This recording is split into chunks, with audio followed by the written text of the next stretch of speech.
My name is Dan Wang. I'm sitting here with historian Stephen Kotkin. Steve, today we're going to have a conversation about the practice of history.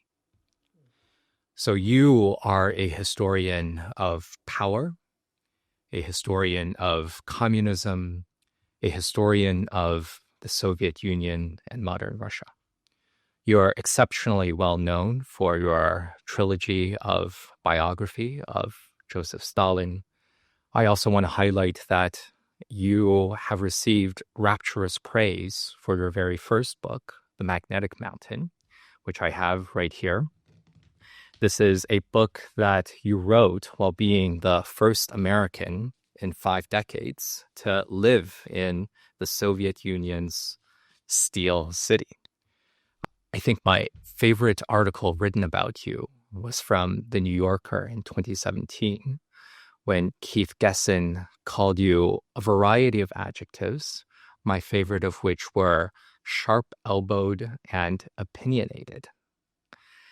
Steve, I used to be at the Yale Law School before you brought me out to be a research fellow at the Hoover Institution. We're here sitting in your office in Hoover Tower, which is overlooking Stanford.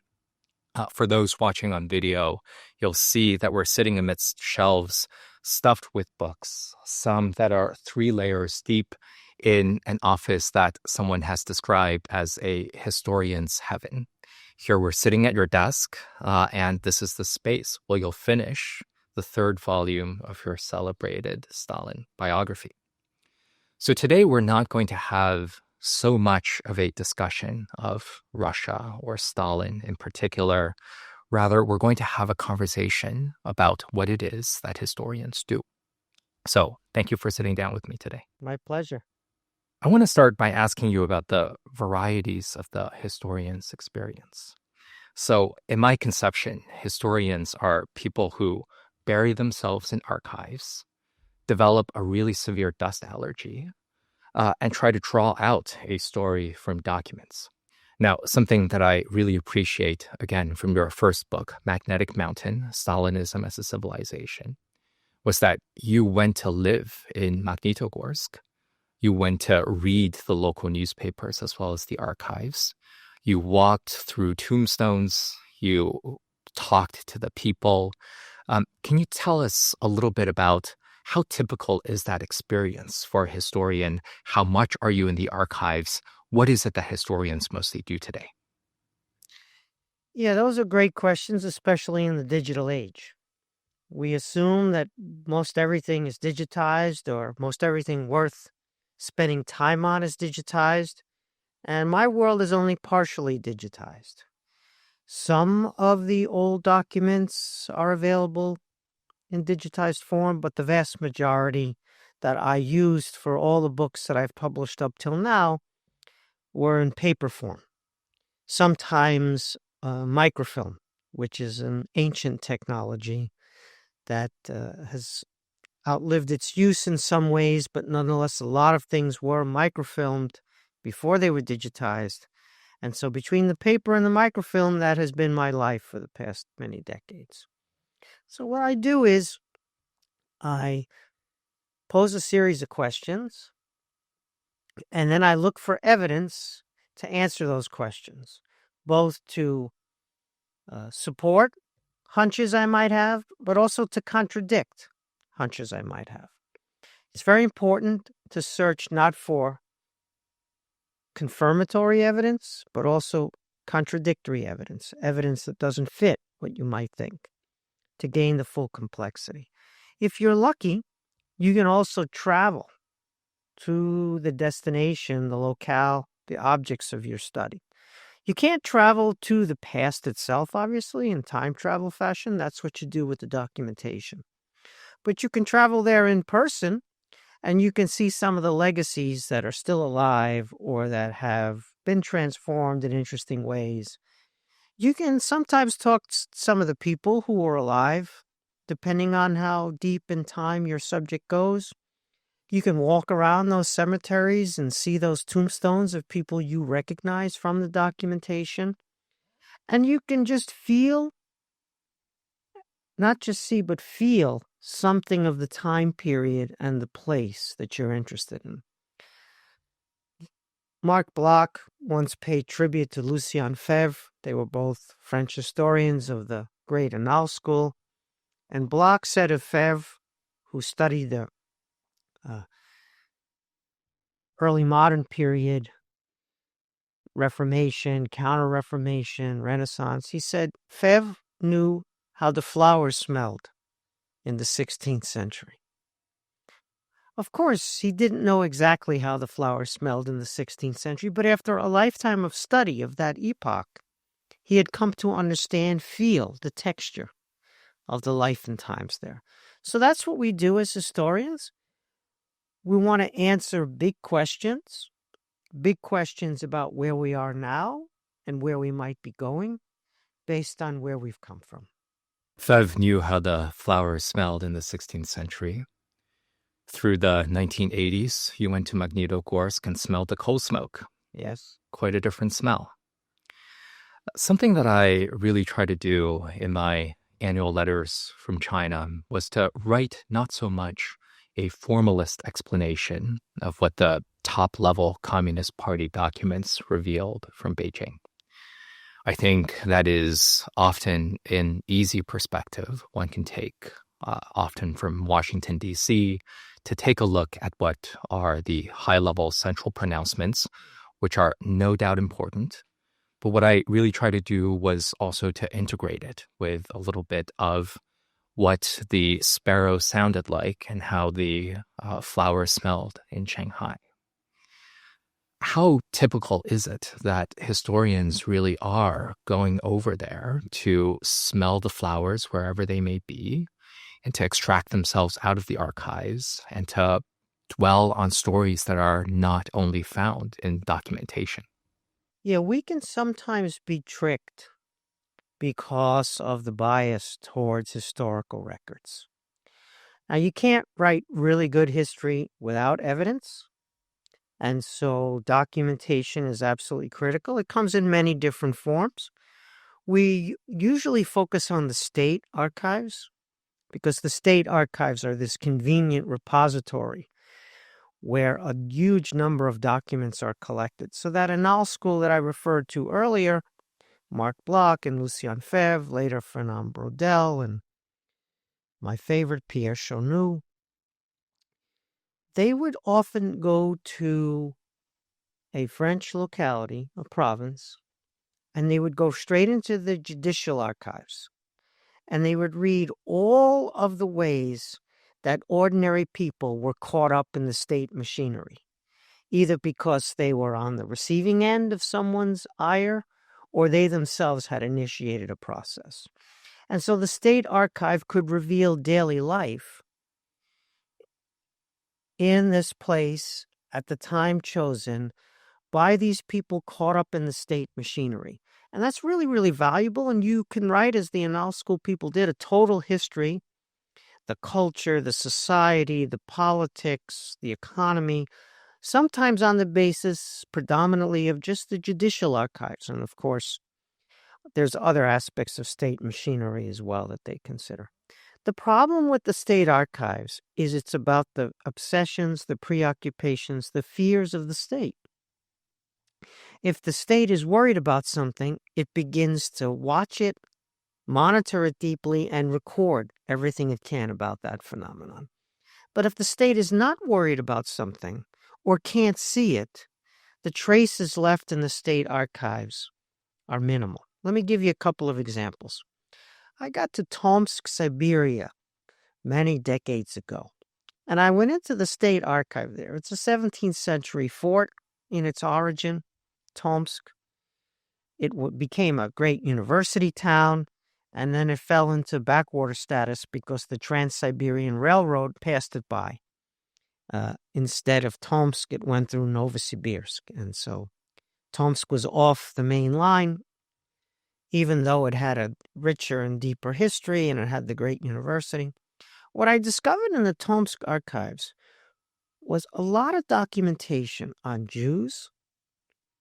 There were maybe enough Jews to congregate in this office in Tomsk, but yet the documentation on them was really, really extensive.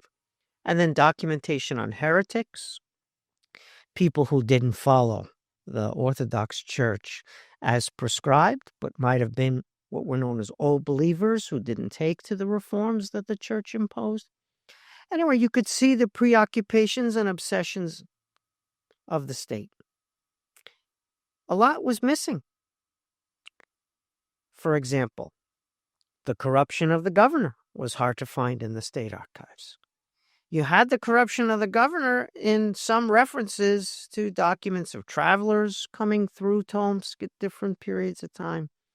But the state archive didn't reveal the corruption of the governor unless the governor was brought in front of the judicial authorities, usually for political purge reasons rather than for corruption reasons, and then the corruption was held against them.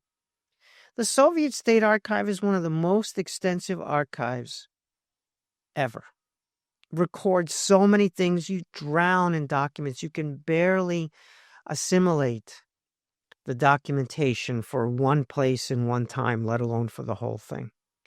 But you're hard-pressed to find sufficient documentation on the black market economy, because the black market economy was not supposed to exist. It did exist. It was extremely extensive, but recording it was very hard because the goal of the black marketeers was to avoid state scrutiny, often by paying bribes, but just as often by being clever and evasive.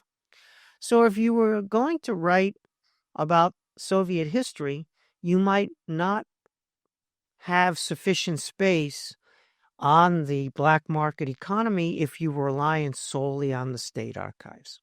So therefore, you need all sorts of other sources. You need periodicals.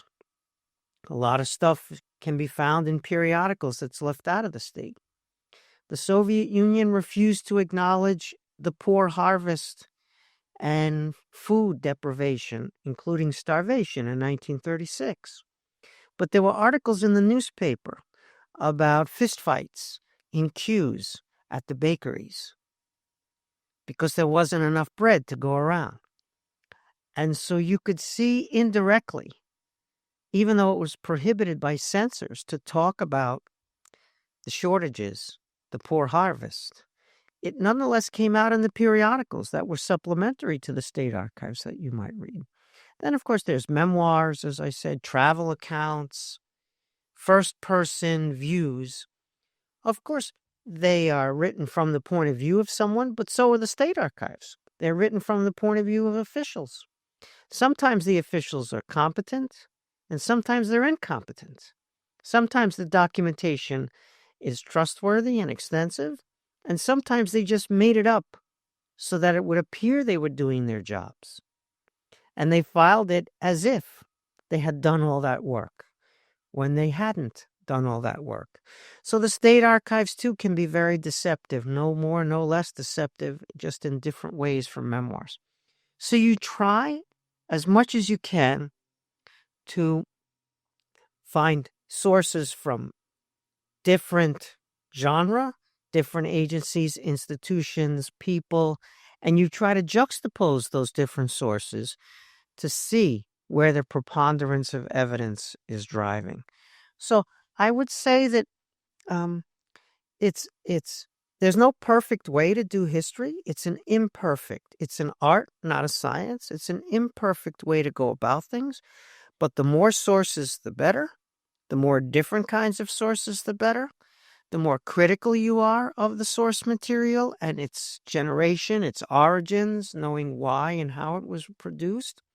And the more you can go there in person and see those orange plumes of smoke coming out of the steel plant, or the smell of burning coal going into people's lungs. Sure, it's maybe a significant period of time has elapsed since the time period you're focused on, but there are some of these continuities amid the discontinuities that give you that feel for the life, for the mentality, for the underlying drivers of what's happening there. And so I think most historians would try to do that. if they could. Sometimes there are constraints. Regimes don't want their countries to be studied. They don't want their countries to be studied in depth. They don't want certain things to be revealed. They live under censorship regimes for a reason. But sometimes it's people insufficiently driven to get to the truth. In other words, historians can be good, but some historians are just more thorough, more comprehensive, more searching. Get that next one and that next one and that extra one and check this and check that. It's not dissimilar from journalism. It's not dissimilar from scientists when it's practiced, right, at the most rigorous, highest levels. How do you make friends with an archivist? You make friends with an archivist the same way you make friends with anybody. Empathy. One of the great things about history is it teaches you empathy. Empathy in a strategic sense and empathy in a personal sense. I often use this approach with students. I tell them,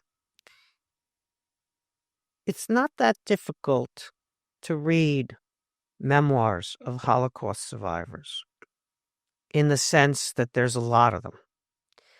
6 million people were killed in the Holocaust. Many others suffered near-death experience, massive tragedy, and needs to be called a genocide.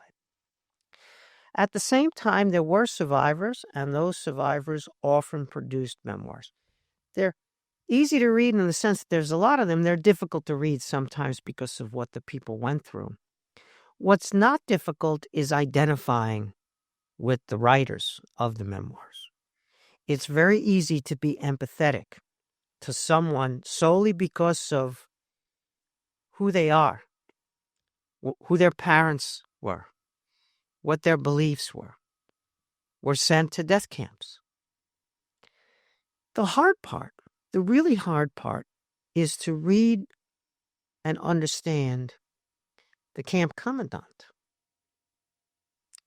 Again, the victims, you can be empathetic to them, but can you show empathy? Can you find empathy for the camp commandant?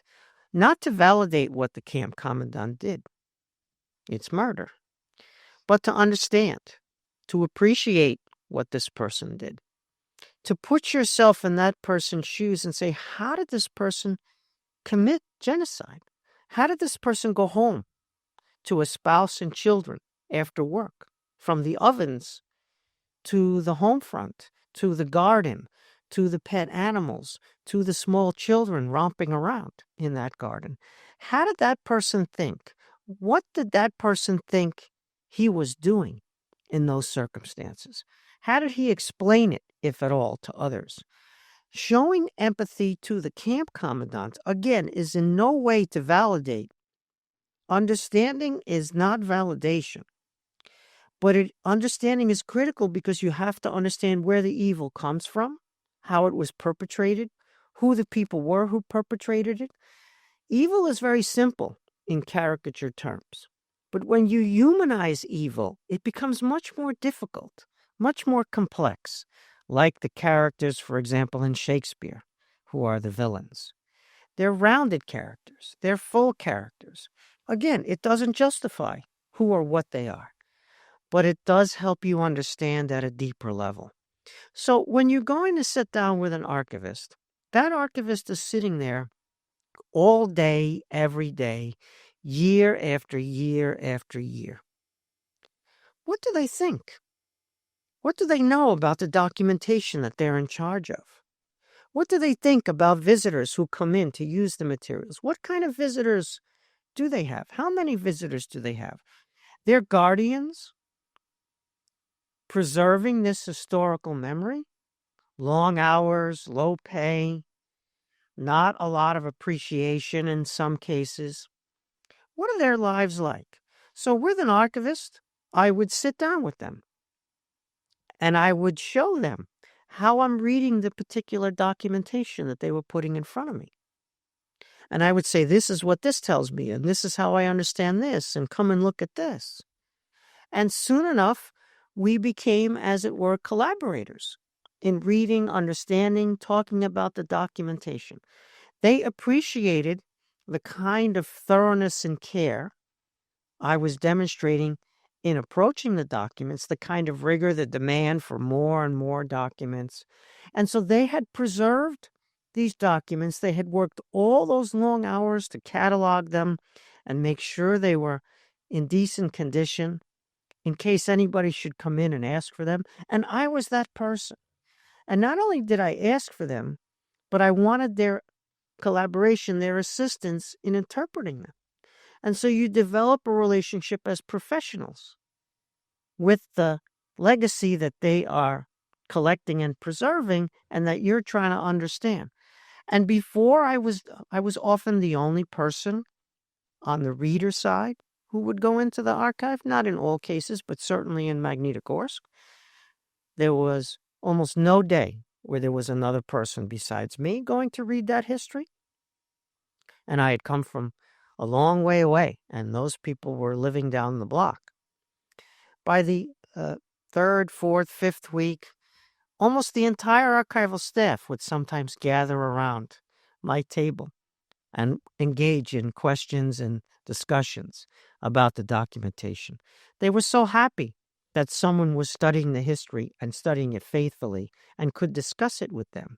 All of a sudden, their life work became much more meaningful. It wasn't only for something abstract like posterity. It was for this real person writing this book that I would then give to them. And I had worked in the archives in Moscow before going to Magnitogorsk. So I knew a lot of things that they didn't have in their archive because the Soviet system was highly centralized. And many things were decided or sent for final keeping only in the Moscow archive rather than in the local archive. And so I could relate to them materials that I had read about their history that they were not able to see or hadn't seen yet. And then, of course, I had come from the Hoover Institution, where I wasn't affiliated yet with the Hoover Institution, but like many people, I was just another researcher who had worked here in the library and archives. And I had read the anti-communist archives of the Hoover Institution, for example, the Boris Nikolaevsky collection.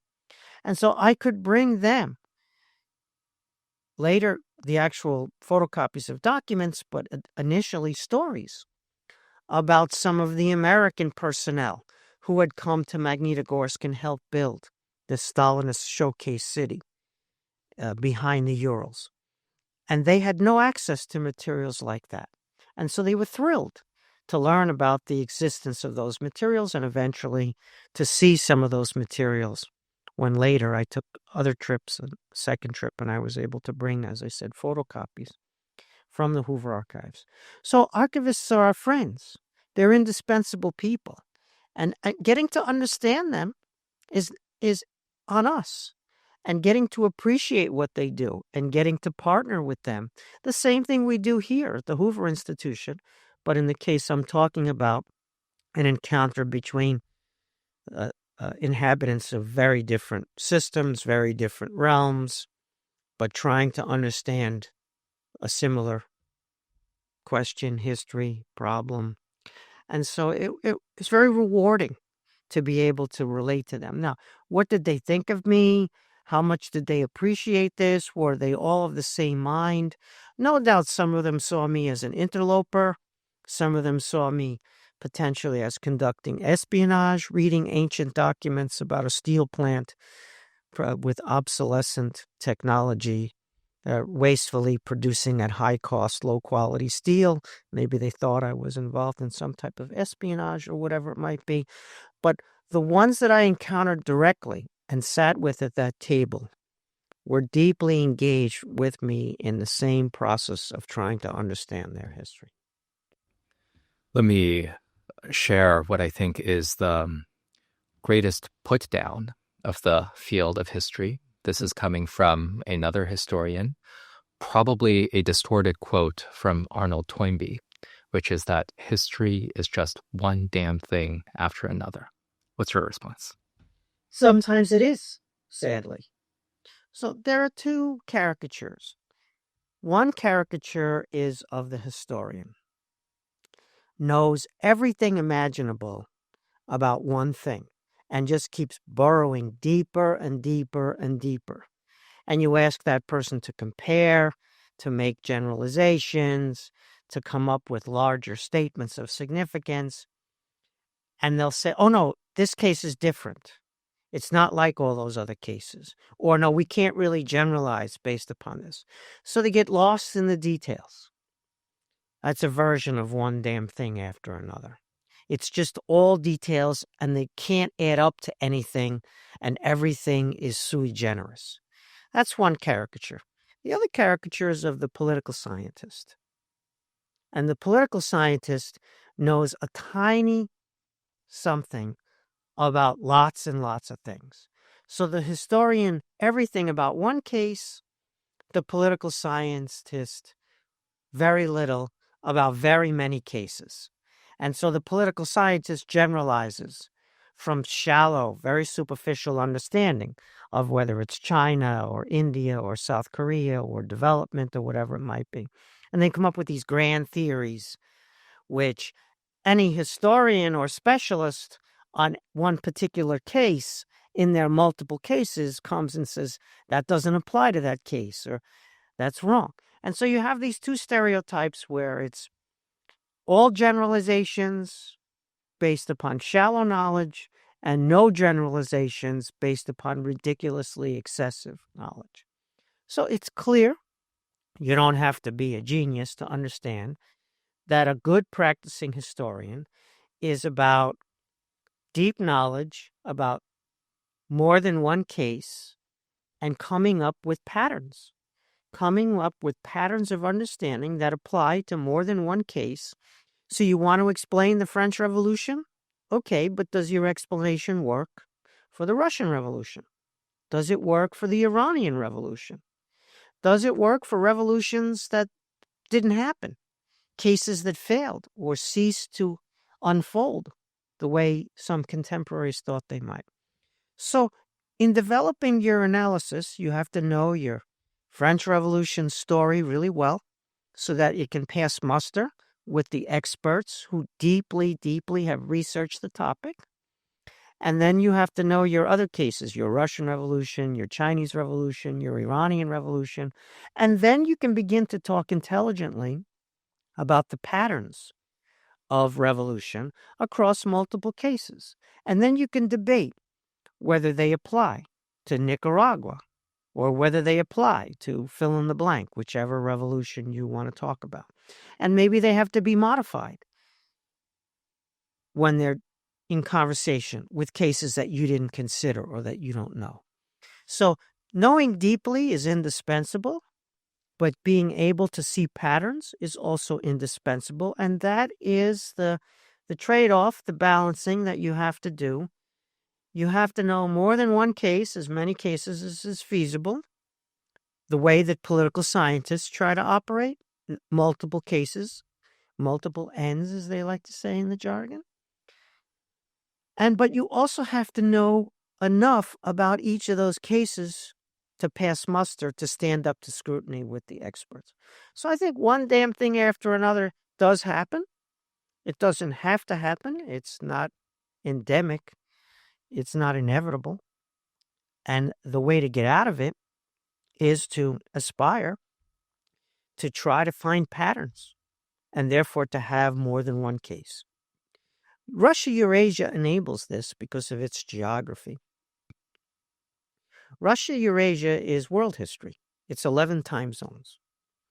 Russia is geographically part of Europe, geographically part of the Middle East, geographically part of East Asia. So by taking seriously Russia-Eurasia, by taking the geography seriously, you're inherently a Europeanist, a Middle Eastern specialist, and an East Asian specialist. So that's what studying Russia-Eurasia gave to me. Sure, you can focus on Moscow, you can focus on the regime, you can focus on provinces in the central region. All of that is fine. There's a place for that, and people do that, and some people do that really well.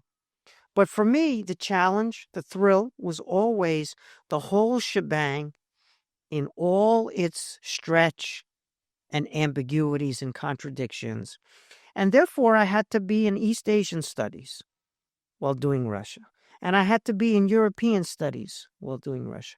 And I had to be in Middle Eastern studies while doing Russia. And that's how I organized the PhD program at Princeton. Everybody who came to do a PhD in Russia, Eurasia with me at Princeton, where I spent 33 years, had to acquire at least one language and expertise, either in Europe, the Middle East, or East Asia, in order to do this well, at least in order to work with me and others in that program at Princeton. So, yeah, one damn thing after another. Sometimes it's well written, one damn thing after another, and it's a good read. But ultimately, people are looking for analysis, explanation, understanding, and that comes from depth of knowledge, but it also comes from recognition of patterns.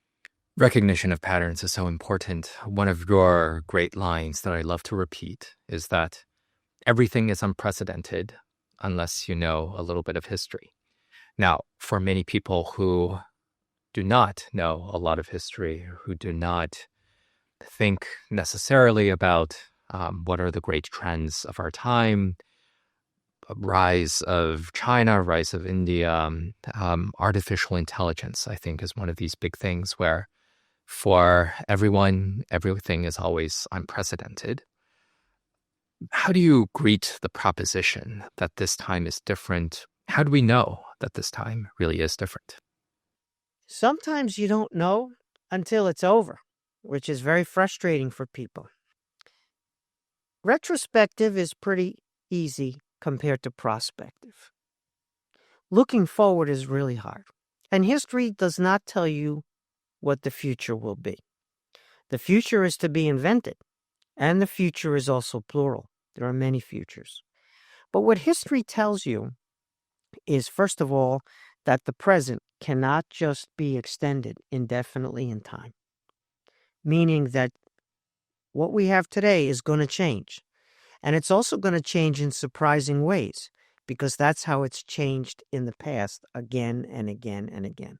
The day after the change, everyone says they predicted it, but 2 days before the change, people often didn't see it coming. And so history's great that way. It gives you that humility that you think you're right, you think your thoughts are smarter than your predecessors, but then you go look and see that they were smart people and they got a lot wrong. Maybe they thought that the sun revolved around the earth. And that was proven to be wrong over time. And so you have to have that humility that what you think is important, that you think you might be superior either in your values or your knowledge, it's quite possible that people will look back at you and think, how could they think that? That's so silly. The sun revolving around the earth? Could they really have thought that? And for hundreds and hundreds of years? Yes, they did. So that kind of humility has to be applied when you're thinking about your analysis of the present and how things might evolve. What you're looking for are the big drivers of change, what the drivers of change might be, what the big trends are, and how we might be able to affect those drivers of change to maybe shift them a little bit in a direction we want to go. History is about the relationship between structure and agency. Agency makes no sense whatsoever until you understand the structures. Large structures, geography, institutions, which are very, very difficult to change quickly. Commodity prices. There are huge factors that are out of the control of any single individual, no matter how powerful. But agency matters because agency puts those structures into motion, retards, redirects, sometimes changes those structures. Stalin did that changing the socioeconomic structure of Eurasia 11 time zones. It's remarkable. But first you have to understand what's there and where it might be going and what's driving it. And then you can begin to place agency on top of that. There are no structures without agencies, but agency is absurd without the structures. So this is life and times that some people call it, but structure and agency in the jargon. So now when you're looking at things that are precedented or unprecedented, nothing is identical. But again, there are patterns. There are similarities. There are reasons that certain forms can be identified, because sometimes people don't know, they're not borrowing, they're not emulating, but similar circumstances can give rise to similar forms, whether in governance, in daily life. And so you look to see what happened before in order to understand what might be happening going forward. It's easy to talk about the rise of China. We've all been living through it. But you sort of open up the aperture and you go back in time, and China has been one of the most decisive countries, civilizations, for recorded history, with the exception of the period around 1800 to 1980, which is what we call modernity, and so looks extremely significant. And China was in a dark tunnel during that time period. Part of it was the predations of the European imperialists. Most of it was the predations by the communist regime and Mao's rule itself. The warlord and other episodes that you know well. So there's this 180-year tunnel, which looms very large in discussions of modern history that often begin from the French Revolution, but don't loom as large in the fullness of Chinese history. And so in many ways, China is driving to reclaim a place that it had long occupied. Similar story for India, and how central India was through most of recorded history. So much of what we think of as Chinese civilization is actually adapted from India. India, more than China, was in some ways the center of what we call retrospectively the Silk Road. And so seeing that deeper history and appreciating that deeper history can allow you to then talk about the current rise of China, which has happened. It's been a remarkable story, one of perhaps the most remarkable stories of our lifetimes, what the Chinese people have achieved. But placing it in that longer context can be helpful. Now, there are differences, there are ruptures.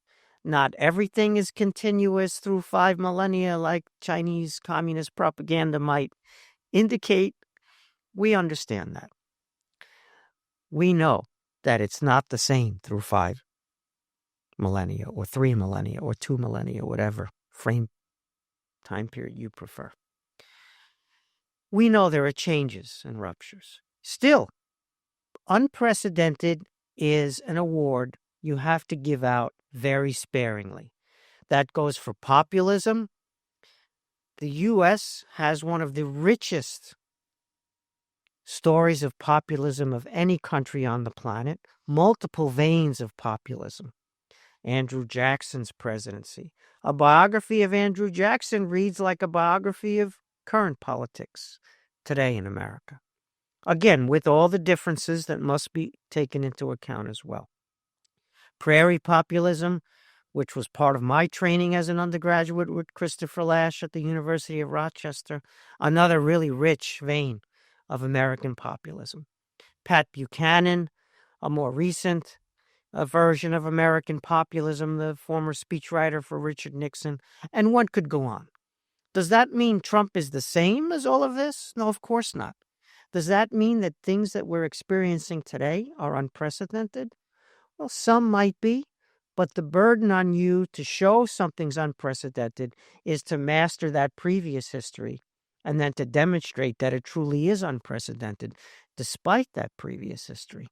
So it's a bit of a burden to have to go into the history in order to analyze phenomena today. It definitely is work. It's a responsibility, but I think it's much richer, more rewarding, and deeper appreciation for the things that are different, truly different, genuinely a rupture, genuinely a point of departure, because you know the history. I like that you bring up the idea of looking at things retrospectively, and some people write prospectively. So when I bring up your biography of Stalin, I think in popular parlance, it is often compared to another giant biography, Robert Caro writing about Robert Moses in The Power Broker. Now, power is right there in his title. Power is something that you think about extensively. I have read The Power Broker and have felt pretty frustrated by some of these techniques of interviews, no matter how extensive, narrative, no matter how monumental, to describe something that happened in the past that I think doesn't necessarily read so well today about Robert Moses. How do you think about how your approach might be different from what is a more journalistic book about power by Robert Caro? Anybody who wants to put me in the same sentence with Robert Caro, Like me. go right ahead, Dan. I'll take that, and I appreciate that deeply. His Master of the Senate about Lyndon Johnson, I would put on the same level as The Power Broker, the Robert Moses biography. He's still finishing the multi-volume Lyndon Johnson biography, but Master of the Senate is one of my all-time great favorites. And so, yeah, Robert Caro. So, what's the proposition that Caro is putting in front of us, or that I'd like to imagine that I'm putting in front of us? It is how power is accumulated, how power is exercised, and what are the consequences of the exercise of power. And those consequences are manifold. People who have no idea who the person might be that you're writing about, and yet that person has tremendous effects, manifold, multivarious effects on their lives. Coffee growers in South America don't know any of these people wearing red suspenders in London and having a drink after work in a London pub with their red suspenders and their green tweed jackets hanging off the chair. But those red suspendered London people, the consequences of their power are felt throughout the entire coffee growing region of any South American country that grows coffee. So the consequences of power, first, the accumulation, which is a story in itself, then the exercise of it. But also, it's incumbent upon us to get to the consequences of it. Those consequences can be perverse and unintended. Perverse and unintended consequences is sometimes a synonym for history, at least as I understand it. But so, Caro, that's the proposition. Accumulation, exercise, consequences of power. And for me, it's the same proposition, arrived at independently, and many people predate the Robert Moses book and Caro's work and anything that I might have written. This is long-standing. You can argue way back. You can take the ancient Chinese classics. You can take the ancient Greek classics, Egypt, Rome. It's a similar proposition.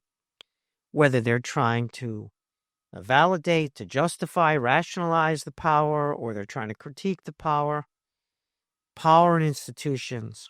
Okay. So how do you go about doing that? How does one dig into, analyze, explain, narrate the accumulation, exercise, and consequences of power? So the way I try to do it, I'll speak solely for myself, but I didn't invent this.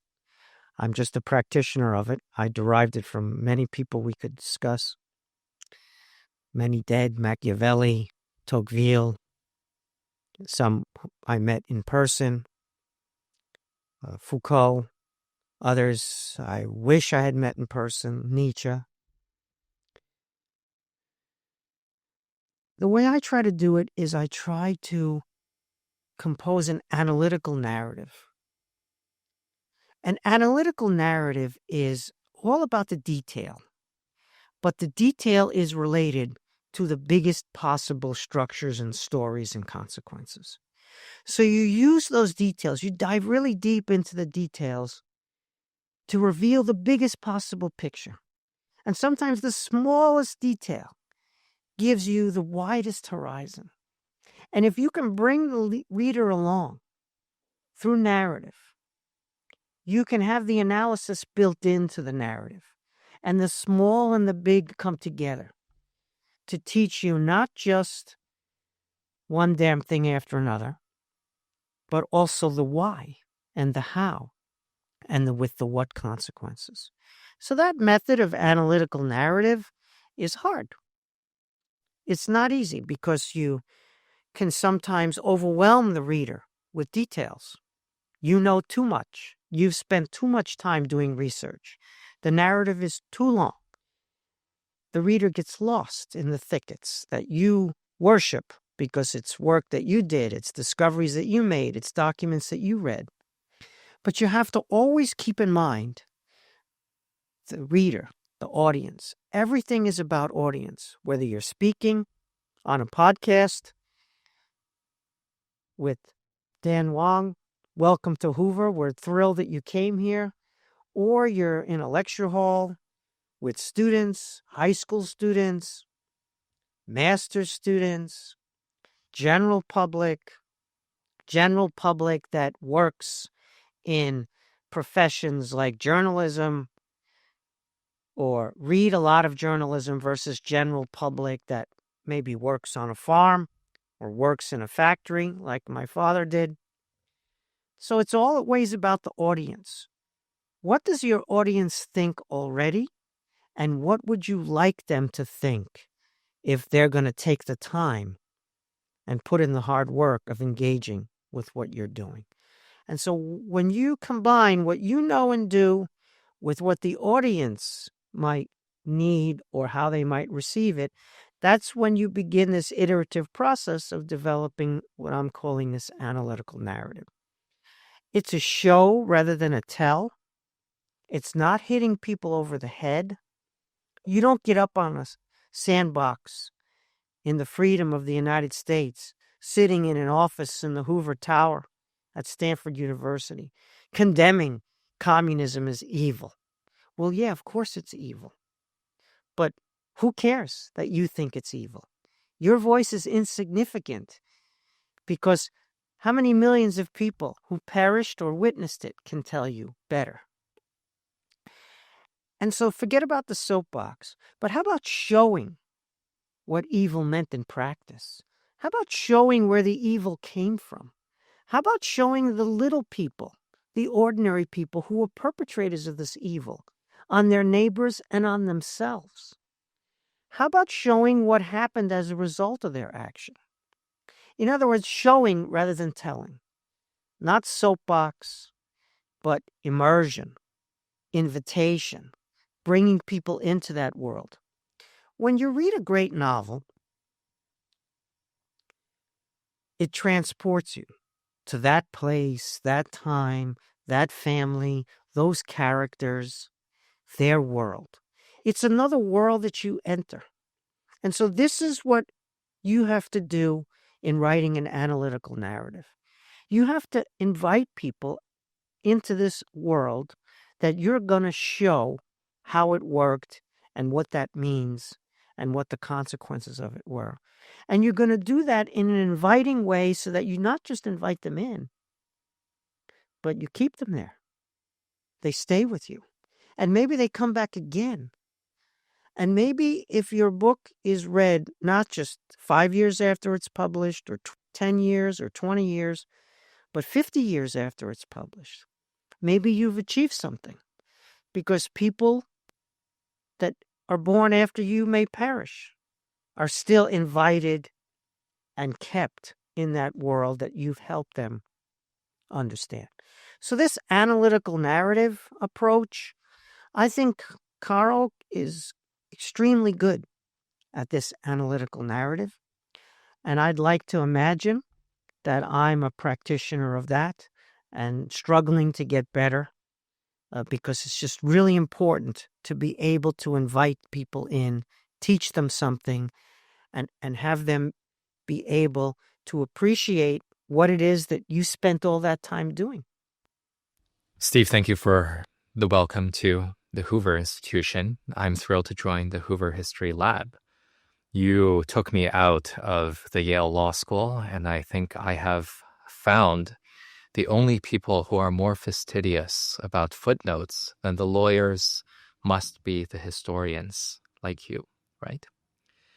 So it is good to be surrounded by historians. One of the things I really love about the field of history is that I feel that historians are some of the people who still have an ethic in universities of writing for the public, Yes. of writing for trade press rather than only academic press. In trade press and a bookstore like Barnes & Noble, it is pretty rare to come across a book by a political scientist, by an anthropologist, even by an economist. But there is still this ethic of writing for the public. Now, I feel like a lot of academic departments have somewhat retreated into writing for a narrow specialist audience instead of writing much more broadly. But certainly there is that trend also in history departments. Do you feel that there is going to be this ethic of writing for the popular audience? And what does that do to the field of history that so many people, that so many historians really try to do that? Yeah, I think this is a really important question for all of us. I would put it this way. All audiences matter. Your narrow specialist audience matters. Your wider public audience matters, and everything in between. If you can reach them simultaneously, that's a high bar to have jumped over. If you can reach them simultaneously but only partly, that's still good, although you need to get better. Writing for a wide audience and writing for a specialist audience can be the same proposition. I hope that specialists appreciate my work, and I hope that people who don't work in universities or haven't been there since graduation, I hope that they can also appreciate what I do. I don't differentiate so much. I'm going for this, I'm going for that. I want them all in there. And I want people of every political persuasion to be reading my work. You started off with the sharp-elbowed and opinionated. I think only people on the receiving end who perceive that that my work potentially undermines a certain socialist or leftist utopia might feel that I'm a little bit sharp-elbowed. But again, my goal is empathetically to understand who they were and to show what they did and what the consequences were. The demand for history is enormous. It's almost unlimited. When I go into offices, I'll go to D.C. in the Pentagon. I'll go into the intelligence apparatus. I don't work for the government. I don't have a security clearance. I get invited occasionally to meet with them. I'll go to the State Department. I'll go to the White House. And all the questions are about, what happened last time? Or how did we handle this the previous time? Are there any lessons we can pick up from the last time this happened? Or did somebody get this right before, and can we copy or adapt what they did? The same happens when I get into the communities, the rooms with business people and investors. All business, all investing is an analysis of the trends, the performance up to the moment that you're talking with them. Everything the Federal Reserve does is to study how prices have worked and how their policy interventions have had the consequences that they've had. Everybody in every walk of life, medicine, the first thing they ask you, Dan, when you're talking to the doctor is to go through your medical history, sometimes back through your grandparents. Medicine, investment, diplomacy, it's all history. Everybody wants to know the history because they want to apply it to the challenges that they have in front of them. The use of history applied to contemporary policy and other challenges, that's why we founded the Hoover History Lab that you're now a member of. And so the demand for history is unlimited. You see this in the book sales. History books and history books, sibling biographies are some of the best selling. I mean, sort of after self-help and cookbooks. Big genre is romantasy now, Steve. So maybe that's something that you can get into too. I wish I could write at that level for that size audience. But anyway, my point being is that the demand is there. So it's on us to supply, to deliver, to meet that demand in all ways we can. There are two big seasons in the book trade, Christmas and Father's Day. Everything else is noise. But Christmas and Father's Day, so fall books published for Christmas season and spring books published for Father's Day.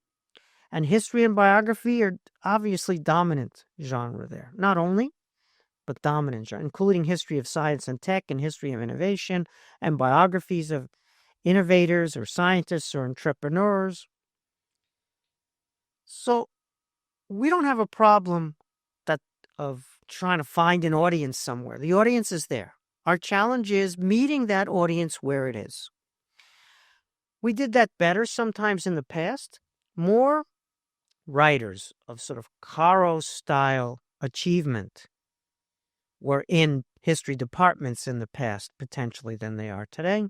A lot of your best-selling historians don't have an academic affiliation.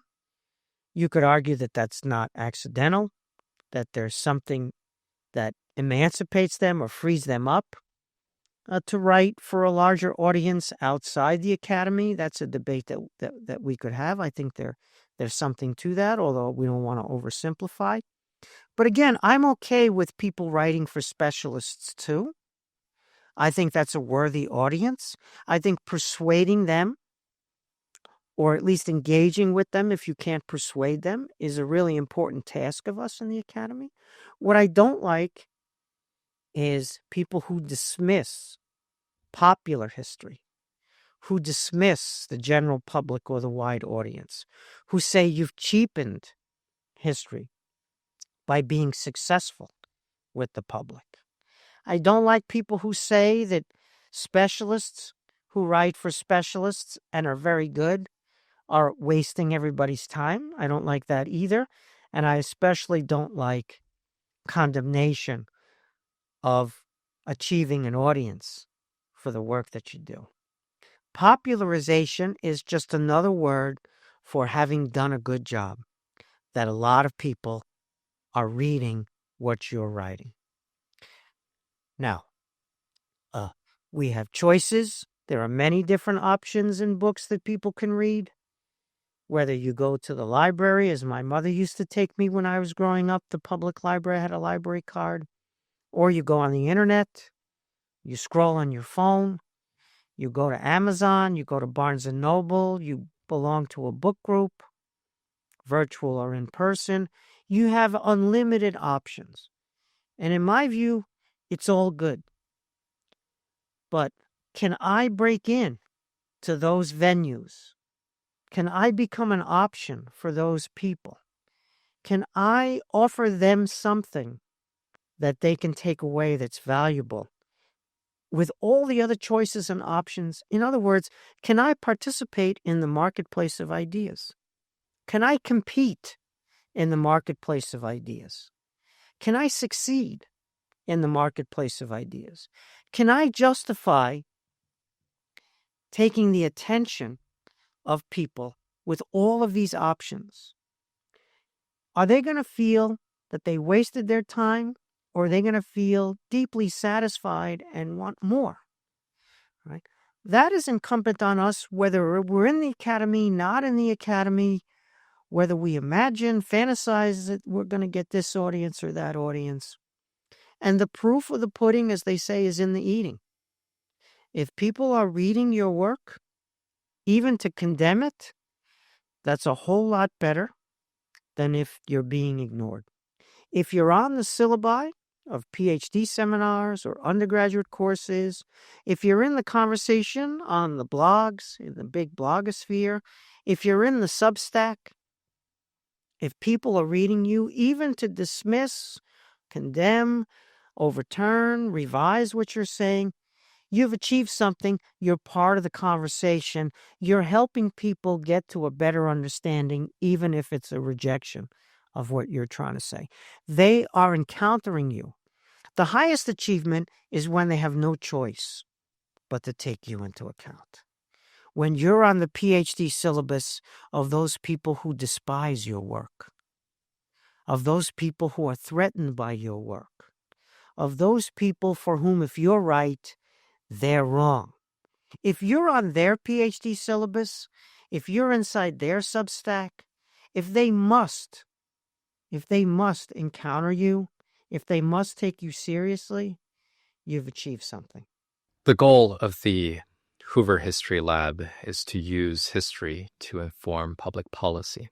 That's one of the several things that we do here. And I wonder, how do we think about what is valid historical reasoning? Now, one of these tools that are quite commonly reached for by a certain class of commentators is that any attempt to be conciliatory smells like the Munich Agreement of 1938. Yes. That is just a normal thing that people reach to accuse someone of being appeasement. How do we ever weigh any of these analogies and ask whether the metaphor applies to the problem? Yes, Dan, that's a deep one too. So, junk history is the biggest problem we face in history. You often hear the complaint that people are ignorant of history. You hear that complaint sometimes from history professors. And you want to take that mirror and hold it up and say, geez, how could it be that people are ignorant of history?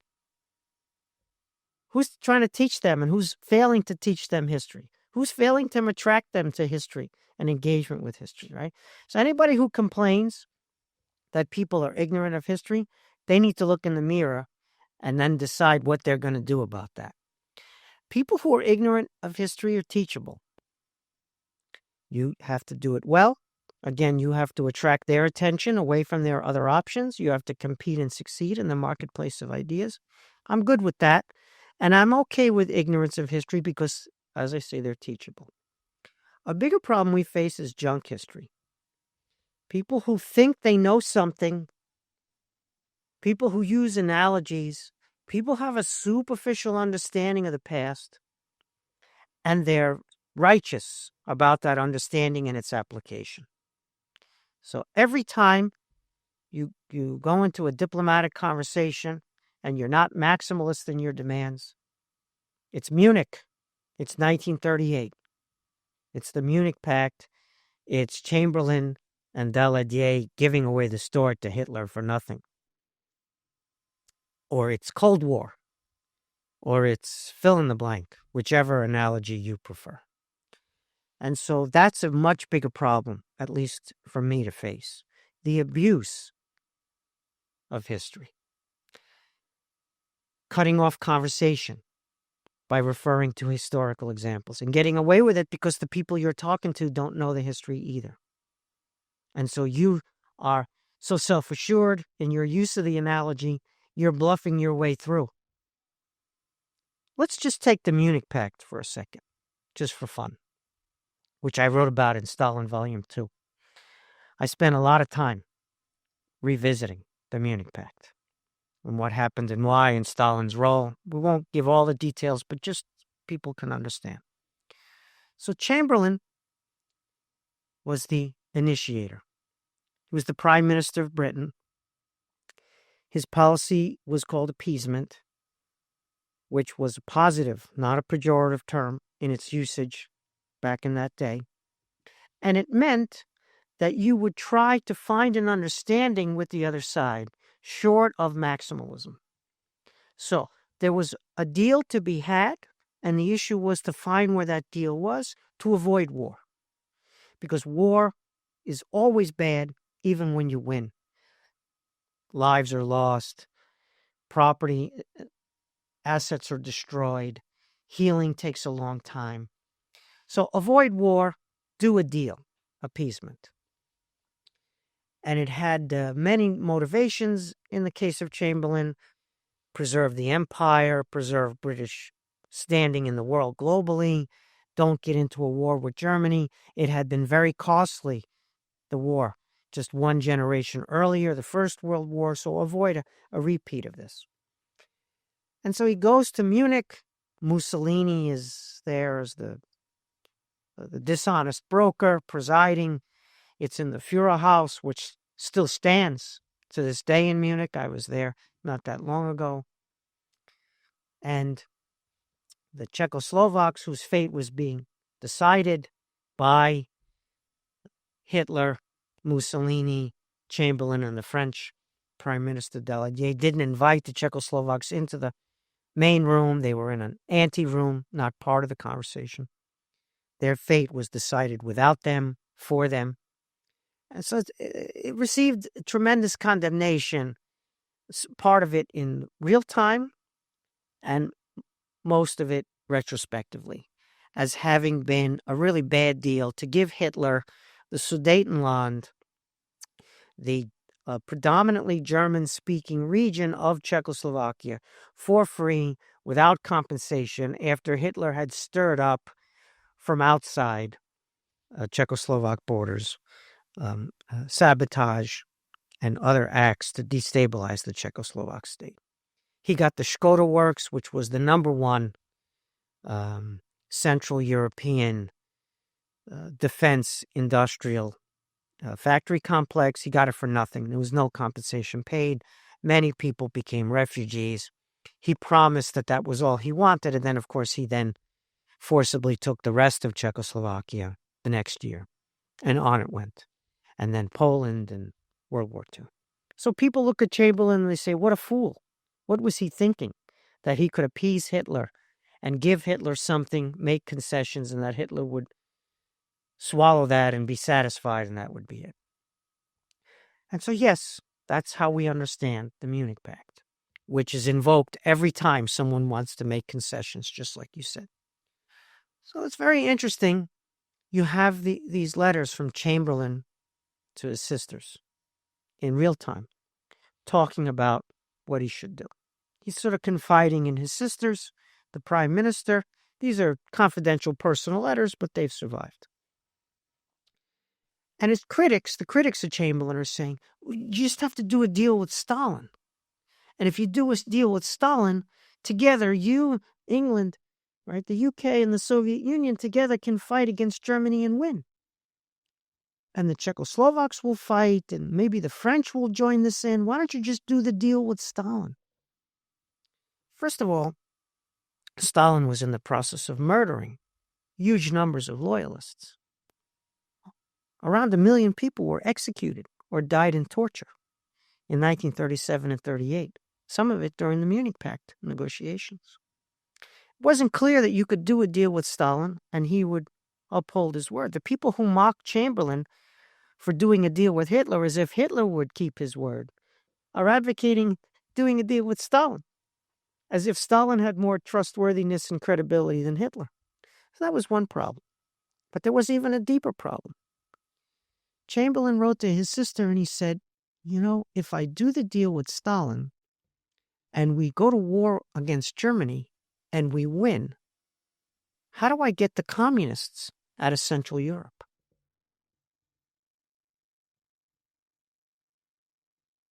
We call that the Cold War. That was many decades of people behind the Iron Curtain. That was exactly right. You see, because Churchill did the deal with Stalin, and they won the war against Germany. And then Churchill couldn't get the communists out of Central Europe, could he? They were there long after he perished, Churchill. He did what Chamberlain's critics said Chamberlain should have done, and it worked in defeating Hitler at unbelievable cost, almost unfathomable cost. And then the communists were in occupation of Central Europe. And through all sorts of other processes in the fullness of time, that came undone. That's a story for another day. I've written quite a lot about that. But my point being is not to rehabilitate Chamberlain and say that we got him wrong, that he really was a genius, and that the critics of him are wrong. No. My point is just that things are complicated. And Chamberlain, better than some of his critics, understood how fraught the choices were. And maybe didn't trust Hitler as much as people think he trusted Hitler. He was desperate for the deal to work because the other deal also had downsides and big problems that he recognized. So it was a choice of two evils. And he chose one evil, and it doesn't look good in the fullness of time. And Churchill chose the other evil, and it looks much better in the fullness of time, except if you were on the receiving end of that, the consequences of power during all of those decades, and Hungary in 56, and the Prague Spring in 68, and etc. And they called it an Iron Curtain for a reason. So again, invoking Munich to criticize any possible diplomatic concessions, okay, if you want to do that, but then let's talk about the Munich story in its full depth, all the way around, not a one-sided view of Munich. And then let's see if you want to use that analogy for something that you're criticizing today. Maybe you still do, or maybe you're going to think, you know what, it's more complicated. Maybe the application of the Munich analogy doesn't work. Maybe it does work, or maybe it doesn't work. We see not just commentators, but policymakers making these historical analogies. There's a great book on the Vietnam War of abusing historical analogies. I have it right behind me on the shelf. It's just fabulous, showing the policymakers applying junk history to justify American involvement in the Vietnam War. Which book is that? This is that book, Analogies at War. Analogies at War by Yuan Fun Kong. And you can see the subtitle. Korea, Munich, Dien Bien Phu, and the Vietnam Decisions of 1965. So he exposes the junk history that was extremely consequential for 55,000 Americans who perished there, and for untold numbers, probably 7 figures of Vietnamese who perished there, as well as South Koreans who fought on the side of Americans, and Australians, and we could go on. And so sometimes junk history can be extremely consequential. Now, there's an argument about whether the analogies, the junk history, is used as motivation or whether it's used as post facto justification rationale. In other words, it maybe didn't motivate them, it was just how they were trying to explain it post facto. And that's an important empirical question. My point only is that junk history is a danger even more than ignorance of history. And good history is just hard to do. And people disagree about it. And that disagreement is fruitful. There's no such thing as one truth, one history. Rifle the past and come up with the consensus and we're all in agreement. But there's preponderance of evidence. There's better history. There's critical use of sources. There's more sources. There's ways in which your history can be better even if you can never resolve for all time an argument with people because the sources are ambiguous or because disagreements over interpretation are valid. Nonetheless, junk history, Dan, we fight against it hammer and tongs, and we lose most of the time. Junk history is a big problem right now. In the present moment, we on the internet are seeing more and more of what the kids call slop, which is AI generated nonsense that are being read by all sorts of people. How is AI affecting history practice today? Not enough. Not nearly enough. So we can't be afraid of inventions, of breakthroughs, of technology. It can be our friend. It doesn't have to be our enemy. It doesn't have to be predominantly a threat. People say to me, do you allow students to use AI?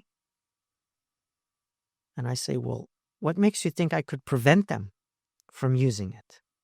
You think I could prevent them? So, of course, they're going to use it. And they should use it because it's an important tool that's available to them that wasn't available when I was a student. And so all I ask is that they divulge that they used it. Tell me how they used it. And then I'll discuss the material with them orally. Because if they've used it in a way not to engage the material, to avoid hard work, they've cheated not me as the teacher. They've cheated themselves. They've cheated themselves out of an education at these prices. And so we want to make sure that they're using it in ways that enhance their education, enhance their skill set, enhance their capabilities going forward, not just now. So I'm good with students using AI. I just want them to use it in ways that benefit them in intellectual development and skill set, as I call it. So now you're talking about slop.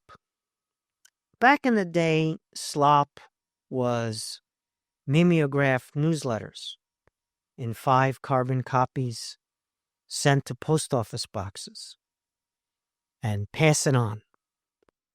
Or it was radio, where someone was ranting and raving on the radio, and people were amused even if they couldn't follow the line of thought to the extent there was a line of thought. Slop has always been there. Radio made it a mass form of communication. The carbon copy typewriter with the carbon paper to make the 5 copies and distribute them was a more difficult distribution mechanism than radio. And radio, of course, is still with us. And now we have the internet. And so you have to ask yourself not why slop is being produced, but why it's being consumed. Like, who's interested in it and why? Supply of slop is not interesting to me. Demand for slop. That's a really interesting question. Demand for conspiracy theories. Demand for junk history. Demand for, and we could go on and we could go on, and you know better than I do what's coursing through all of those amazing electronic devices that we're privileged to have. I want to understand the demand, and I want to get myself in to meet that demand, but not with slop, with instead evidence-based, verified information and knowledge that's also interesting to read and talk about. In other words, it doesn't have to be dry. It doesn't have to be medicine. It doesn't have to be the opposite of slop. It can read like romance and fantasy. It can read like a novel. it can read like some of the stream of consciousness that you refer to as slop, where it's hard to make ends meet. You don't know where it begins and where it ends because it doesn't begin and end. It's just roiling. So I'm okay. I need to get in there. I need to reach that audience too. I need somehow to access those people.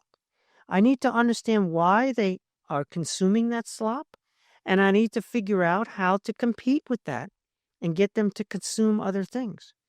The answer is never to prohibit. It's never to try to repress, suppress, to censor, because that doesn't work in practice. Even if there are harms from failing to repress certain things, mental health harms, teenage girls, one could go on. Even if there are harms, it's very hard to successfully suppress. It's much better to provide the positive, the alternative, but to provide it in ways that are attractive and to provide it where people are. You're not a Venus flytrap where everybody's going to come to you because you're up in some tower at Stanford. You got to go out to where they all are. And you got to meet them in the midst of that slop potentially. And it has to turn up somehow on their feed or on the algorithm, on the scrolling. And it has to keep them because they can go to other things that are being fed to them. So I understand people are not happy. Pro-Holocaust podcasts that gain hundreds of thousands, maybe millions of views. I understand that. That stuff is reprehensible. That stuff makes a lot of people upset.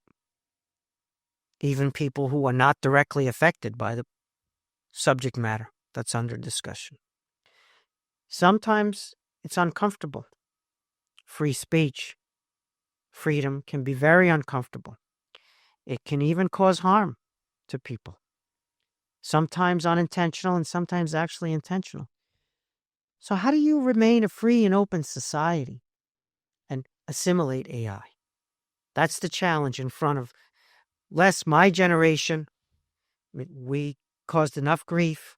We failed at enough things, us baby boomers. Right? We have a lot to answer for. We're not going to fix this.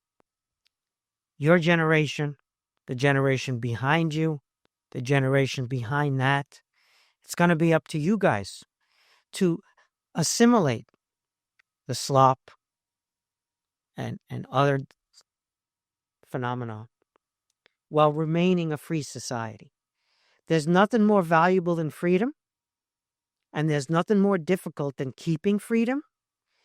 There are so many temptations, seductions to curtail freedom in the name of some injustice or in the name of some emergency or in the name of some harm that's going on. Until you study on freedom, you don't always appreciate what curtailing freedom involves. It looks like you're solving one problem, but you're getting perverse and unintended consequences. You never solve the problem you think you're solving, and you introduce a whole lot more problems. You know, Stalin spent his adult life in the underground, the political underground. He got exposed. He was a student of great achievement. Got into the seminary on merit, teacher's pet, sang in the choir, spectacular student, really smart, going to be a monk priest at the end of the 5-year course of study at the seminary. Was the highest educational institution in Tbilisi, which was the capital of Georgia, Imperial Russian Georgia, where he was born in a small town not far away from the capital. He got exposed to subversive literature that was illegal. The censors were trying to suppress it, and they failed. It circulated anyway. And he got exposed to injustice at the marketplace, in factory life, up and down the streets of the city of Tbilisi. The injustices were real. They're not invented. Tsarist Russia was an unjust place, and many people suffered unjustly, and he witnessed this. And he dedicated his life to fighting injustice. And he gave up the priesthood. He never had a job except he was a meteorologist at a weather station for a few months when he was a teenager. That was it.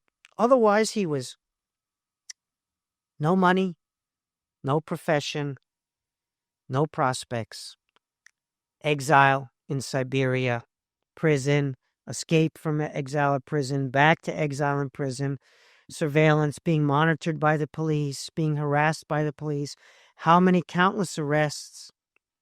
That was his life for 20 years, from the late seminary period up through the 1917 revolutionary period and Bolshevik coup. A penury, no prospects. And he did that because he was dedicated to fighting injustice. You don't give up everything and anything, have no money, no life prospects, live in Siberian exile, go to prison again and again for power, out of cynicism. That's not a life you choose easily. And it's the life he chose. He wasn't the only one. Many young people chose that life. But that was his 20s and his 30s. He then gets into power through complicated circumstances that we're going to skip here, but obviously I've written about. And in fighting injustice and overcoming injustice, he helps create the most unjust system that's ever existed.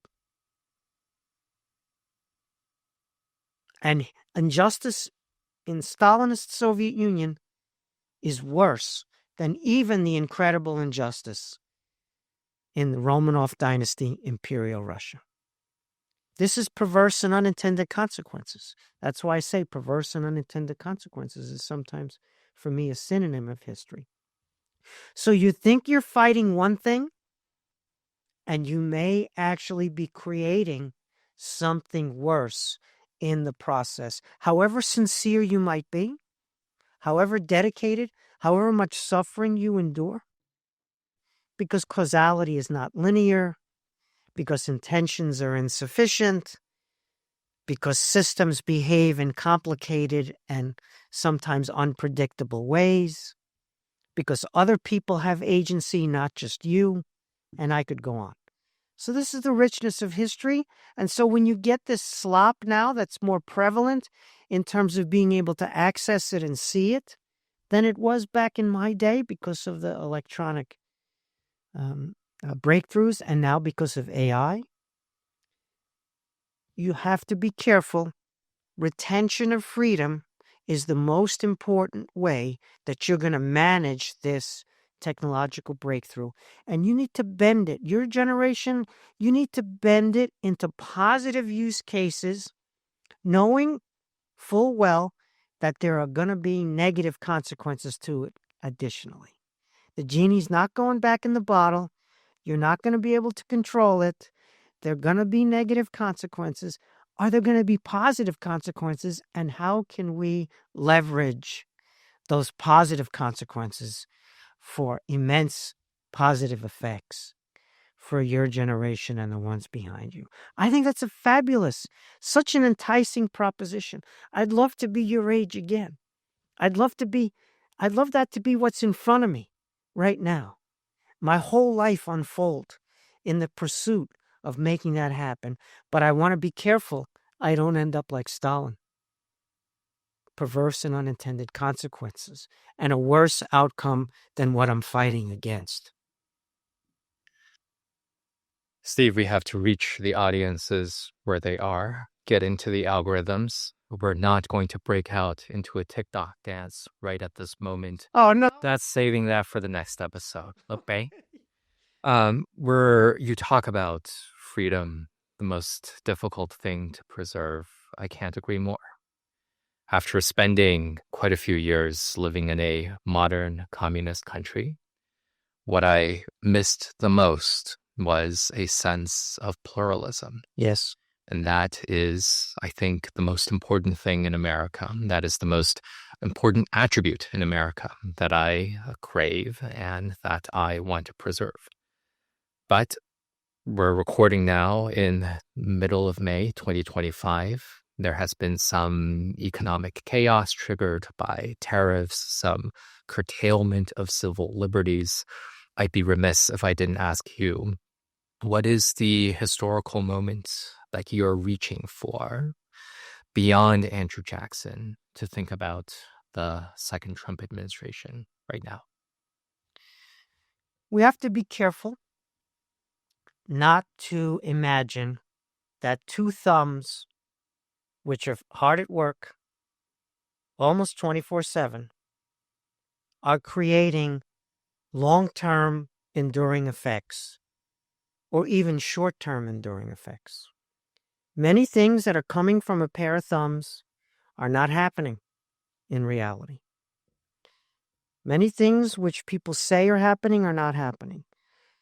There are approximately 58 Senate-confirmed positions so far, more than 3 months into the new Trump administration. There are 5,500 political appointments, and a large number of them require Senate confirmation. And so far, we have about 58 at last count when I looked. We don't have a large functioning administration. It looks like a lot is happening because there's just a lot of noise. There's a lot of drama. There's a lot of melodrama. There are lives affected. There are 1 million foreign students in the United States, 1 million. They're here for a reason. They perceive correctly opportunity here. And they're tremendous, and we're lucky that they come here. Of that 1 million, approximately 1,400 had their visas revoked, in some cases even green cards. 1,400 people affected. Every one of those is a life. Every one of those is a person. Every one of those is a story, and in some cases, a tragedy. That's 1,400 out of 1 million. You can do the math. Of that 1,400, a majority were reinstated. So the thumbs and what's happening don't always fully align. I'm not saying it's inconsequential. I'm not saying that lives aren't affected. They are. I'm just saying we need perspective on what's happening and especially what's not happening. I doubt that Trump will reach the deportation levels achieved under Obama. I seriously doubt he has the competence, capabilities, staff, follow through to reach Obama-level deportations from the United States. We'll see. And also, there are worthy debates about the nature of immigration, who should be allowed in, who should not be allowed in, etc. Those debates are not one-sided. I'm not taking a side in those debates. I'm just saying that they're worthy debates in a democracy. Immigration policy has been a failure. It's been a multi-generational failure, and it's been a multi-sided, bipartisan failure. And I would love to see a solution rather than a failure. But if you want to talk about the current moment, Dan, it's a reckoning. It's a revelation. Trump, intentionally and unintentionally, is revealing a lot of stuff that was happening that was either under the radar or barely studied or ignored, even if people knew about it. He's showing that many things were not working. Many processes needed to change. Many things that we kept saying, we need to keep this, we need to keep that, had already become moribund. And so I perceive the current moment as a colossal opportunity. It's a colossal opportunity to remake where we're going to be and need to be. We need a new equilibrium domestically and internationally. We need a rebalancing in America's role in the world and relationships. We need a rebalancing here at home. We need a revival of our institutions. We need a revival of the story that we tell ourselves and our children and our grandchildren. This is not the way I would have done it had I been asked, how should we rebalance? How should we revitalize? How should we bring about this new equilibrium? But it's on us to seize this moment, to use our agency as citizens, as green card holders, as students on visas, as foreign allies and partners and friends, to seize this moment collectively to rebalance, remake, get us all to a better place. The beauty of citizenship is that agency where we began the conversation. The structures are in flux, things are in motion, the future is not determined. President Trump is in his second term and already a lame duck. He cannot rule again, let alone what age he might be. Trumpism without Trump has been a big question mark. All the people who've tried to be Trump at local levels, or even the national level, have not succeeded the way Trump has in capturing imagination and attention or office. We'll see how enduring some of the phenomenon prove to be. They might be enduring, they might not be enduring. But it's a moment of opportunity. Seize it, shape it, move it in a direction that's positive in ways that you want to see. Things were failing, not across the board, but in some cases. Now they're failing worse in some cases, but they're being revealed more. That's a skill. Trump is one of the masters of social media in ways that's just breathtaking. He's gotten people to believe things are happening that are not happening. He's gotten people to believe all sorts of stuff. Policies are being undertaken, even though there are no people in place in many cases. He's great at storytelling in short form, in ways that audiences are captivated. He didn't win a majority of the vote. He won by 1.5% more or less of the popular vote, but didn't get 50%. That margin is very small. It was largely a punishment of the Democrats. They deserve that punishment, and the voters administered that punishment, and the voters will punish again. Because voters can't always get what they want, but they can punish what they don't like and what's in front of them. But in the meantime, Dan, how are we going to seize this opportunity? What are we going to create? What are we going to remake? It's not the 1940s. There hasn't been World War II. There haven't been 55 million killed. We're not reinventing world order under the American aegis like happened in the 40s. A moment that was seized by a small number of people at the top and ultimately by whole societies. U.S. society, European societies, Japanese society, South Korean society, and we could go on. It's remarkable, the world that they brought into being, the peace and prosperity comparatively to other epochs. That's a remarkable epoch, not for everybody. Cold War meant hot war. You can ask the people in Vietnam, in Afghanistan, Congo, and many other places. Not everybody shared the peace. Not everybody shared the prosperity. But in world historical terms, it was a breakthrough. Immense achievements. Some of it, technological breakthroughs followed. Medicine, health, daily life, in addition to communications. They could have not seized that moment. They could have had a revenge-oriented approach to their former enemies, like what happened after the First World War. They could have had a non-inclusive, moat, fortress-style approach to countries that had been either our enemies or been destroyed. Instead, it was opportunity at home and opportunity abroad. All of this stuff about liberal international order and rules-based order, that came much later. Those slogans never worked for me. I understand this as opportunity at home and opportunity abroad. Widely shared wealth, but first you have to produce the wealth, and widely shared peace and prosperity globally. That's still in front of us. We know how to do that. We've done it before. We have remarkable institutions that have endured much worse than anything they might be enduring now, depending on your political point of view. And so the capability is there. It's about will. It's about imagination. It's about creativity. And it's about forming coalitions, multiplying our agency, amplifying.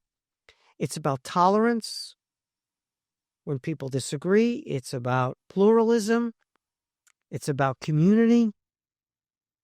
And it's ultimately about storytelling, who we are and who we want to be, what our aspirations are, and how we live up to them.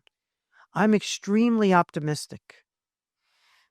If we can avoid a great power war, and that is the whole game of geopolitics, avoiding great power war. If the United States and China do not go to war, remember, 55 million is the low estimate of World War II. That number is already impossible to fathom, and it's a multiple of World War I. What could World War III look like? I don't even want to contemplate that. If we can avoid a great power war, which you don't avoid through appeasement, as Churchill said, you only get war. You choose dishonor and you get war. We've been through that episode already. Every other problem is manageable. Every other problem can be addressed. Everything can be tackled if you can avoid the great power war.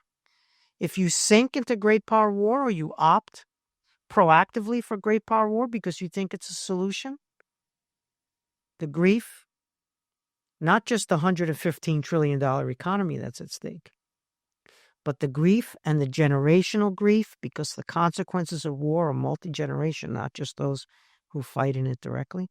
It's horrifying. So I see us as figuring out how to share the planet with China, because they're not going away and we're not going away. The two of us have never been superpowers at the same time. When China went into that tunnel in 1800 approximately and didn't come out till 1980, that was the rise of America.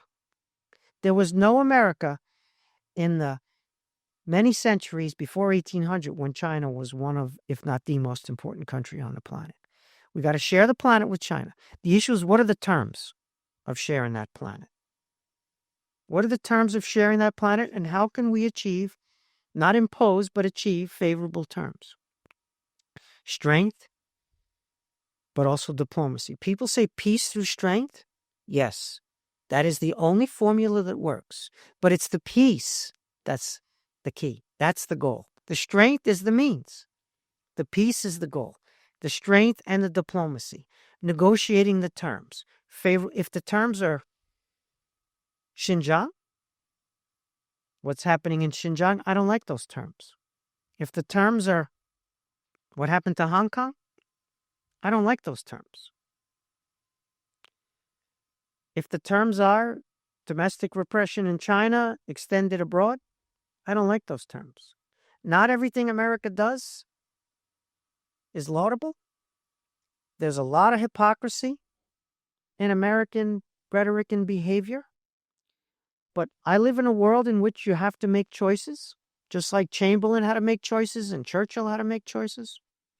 I want to negotiate more favorable terms in sharing the planet because I don't want to go to war.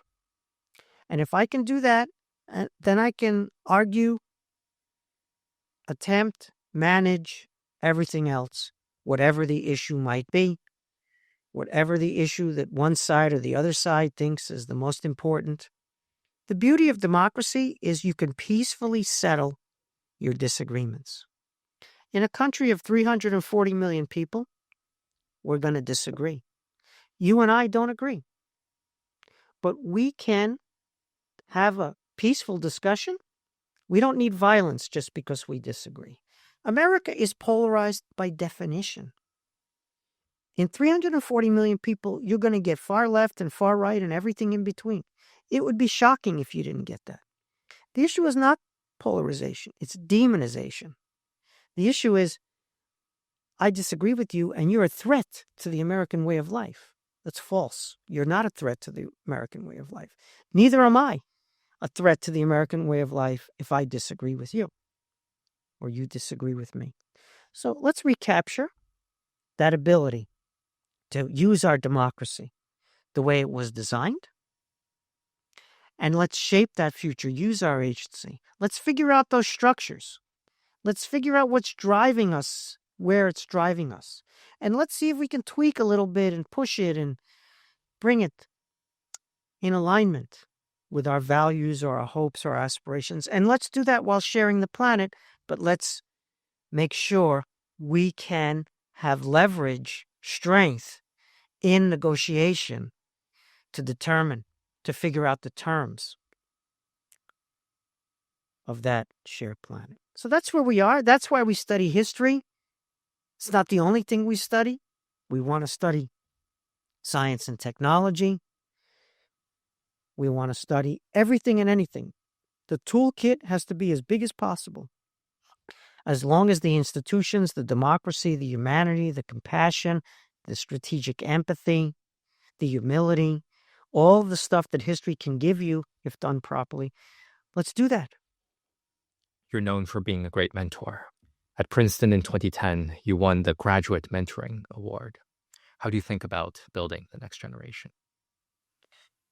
I was really lucky at Princeton. I had a very significant PhD program.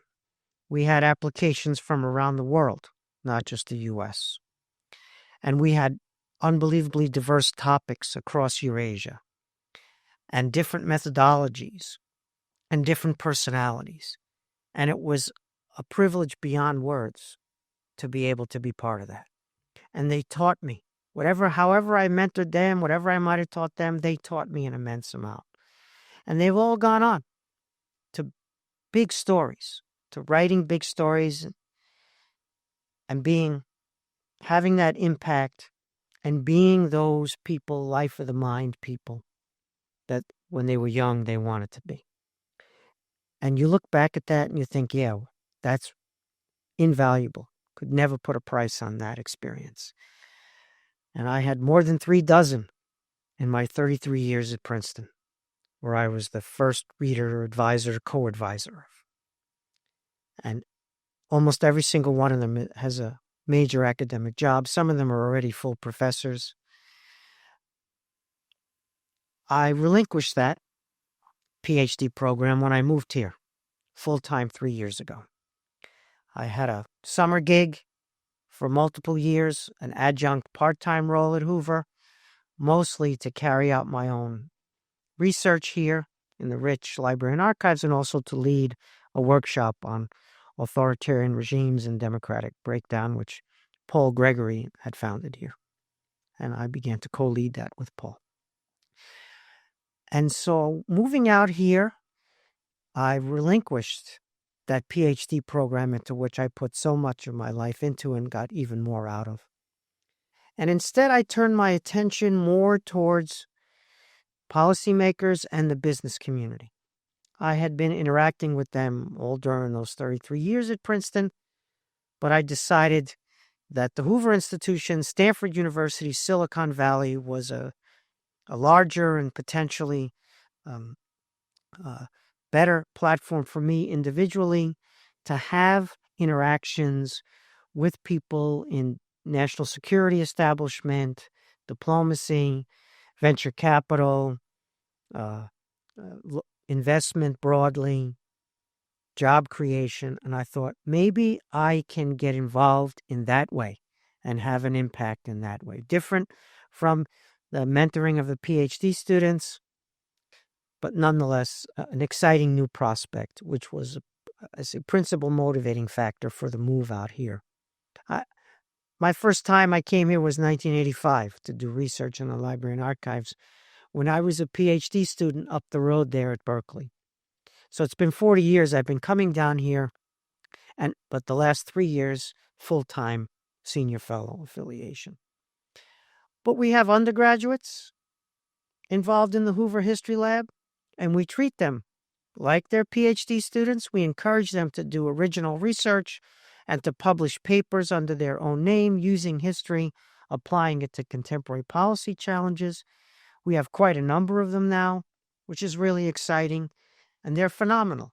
If you challenge them and then give them space, boundless what they can achieve. And then we have some assistant professor equivalents. We have recently minted PhDs, postdocs. We have research fellows who have the possibility to renew year after year after year. We have visiting fellows, often from industry, sometimes from government. We have senior fellows at my level, Neil Ferguson, Victor Davis Hanson, Frank DeCotter, Barry Strauss. I hope I'm not leaving anybody out. We have a large number of really exceptional scholars and scholar practitioners. H.R. McMaster, 2 doors down from me where we speak. And so our goal is to form some sense of community and collective enterprise, like a lab. And some people have their individual projects. Some people might collaborate with each other inside the lab and do collective projects. Multi-generations are encountering each other. And sometimes the older generation is mentoring the younger people, and sometimes it's the other way around, where the students are teaching and actually mentoring us about what we need to do or to whom we need to speak and how. It's just really exciting. It's a kind of movable feast. It's this flexible structure of serendipity and collectivity, but also individual excellence and striving. So the PhD program had that. There's a little bit more of a mentor-disciple relationship built into it, at least at the beginning when they first sign on. That's less so as they master a subject that they learn even better than you know and complete that PhD thesis. Here we don't have that. We have much highly decentralized, highly opportunity-driven, more like a venture capital enterprise. Someone comes with an idea and you say, go for it. And you are maybe in charge of putting some resources behind it or putting some staff time behind it or facilitating it in some way. The VC approach to really good ideas, and some will succeed beyond dreams and some may not succeed and they have to pivot or adapt. So that's what we got going on here. And if I can play a role in that, at least for a few years, then I feel like I've had a second wind or a second act, as we say in America's the land of the second act, even if you haven't had a first act. And I did have a first act, and now I'm having a second act, and that's really pretty special. Steve, Anna Karenina had 8 acts. And so I hope this is your second act. I hope you have many more acts to come. The type of person I most respect are those capable of self-reinvention, to have gone to Magnitogorsk, to have decided to do a big biography of Stalin for Penguin Press, and then to depart from a well-ensconced position at Princeton to have yet another act, I think is very admirable. Now, we have to leave our viewers, our listeners, with a few book recommendations of history. Obviously, you're capable of giving us 500 history book recommendations, but we are going to limit you to give us only 5 titles and authors that we should really be thinking about. Thank you for that prompt, but that's a tough one. That's the toughest assignment you've given now throughout the whole discussion. The book that had the greatest influence on me is Borges' Labyrinths, short stories by the great writer Borges. I have it here on my desk. I have the copy from my college days right here on my desk. I keep it close by because I read and read and reread the Borges Labyrinths, and it taught me more about history than any other book I've ever read. I could go on with some fiction. Ilias Canetti, Auto da Fe, which is about a sinologist and his social awkwardness and about the way scholarship is produced and disseminated. It's a magnificent novel. The main character, the sinologist, is both an incredible success and failure at the same time. And it inspired me about academia and how to be an academic and what type of ethics to pursue in the profession. Auto da Fe by Kennedy. Kennedy has many great books, but that one I really like a lot. Tocqueville, The Old Regime and the French Revolution, one of the greatest history analytical narratives ever written, about how the French revolutionaries smashed everything to create something new, unprecedented, and they discovered that they had recreated a version of the absolutist state with the shards of what they had smashed. The Old Regime and the French Revolution. It's an immortal book.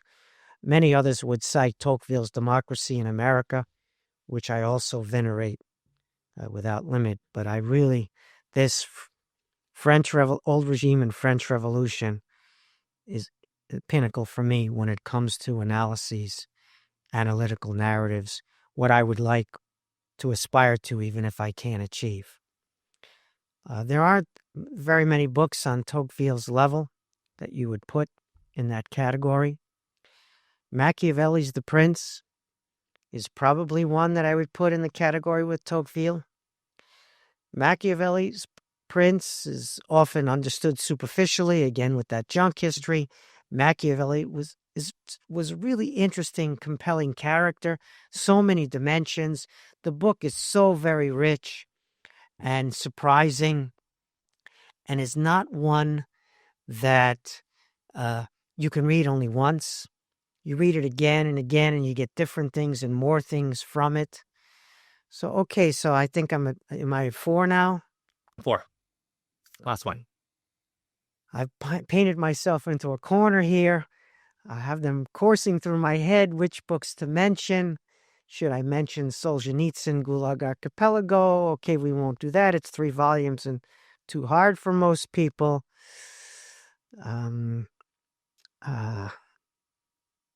What are we going to do for the 5th and final book? Memoirs of an Anti-Semite by von Rizzori. That's a special taste. It's also one of my favorites, but let's leave that one aside. How about On Bullshit by Harry Frankfurt? That may be a less obvious choice. I also keep that close by. We published it at Princeton University Press. I was on the board for many years at Princeton University Press. Harry was in the philosophy department, and it's a very serious discussion. It would seem to be a little bit trivial or tongue-in-cheek because of the title, but it teaches you a lot about the nature of truth and the truth regime. By that I mean we disagree on what constitutes the truth, but we need to agree on how to get to the truth regime. We need to agree on how we could get to truth, even if you may have a different version of the truth from my version of it on any particular question. So, again, the use of evidence, of proper argumentation, of rigor, logic, when speculation is appropriate and when it's not appropriate, when you can't know things, when you don't know things, and when you make believe that you know things that you don't know, when you're riffing or BSing. And so it's a profound meditation. It reads about the amount of time you need to go on the Amtrak from Washington to New York, or New York to Boston, or the other way. Probably a little bit longer than the Caltrain from Palo Alto or Menlo Park to San Francisco, but not much longer than that ride. But deep and rich and abiding and satisfying in ways that few meditations at that short length are. And so I had only one left for the 5th, and Harry Frankfurt. Stephen, the Amtrak's may very well be disrupted by the fires, which seem to be quite common on the tracks these days. So if that's not enough time, we have that. Stephen Kotkin, a historian of analytical narrative. Thank you. Thank you so much, Dan. Godspeed to you.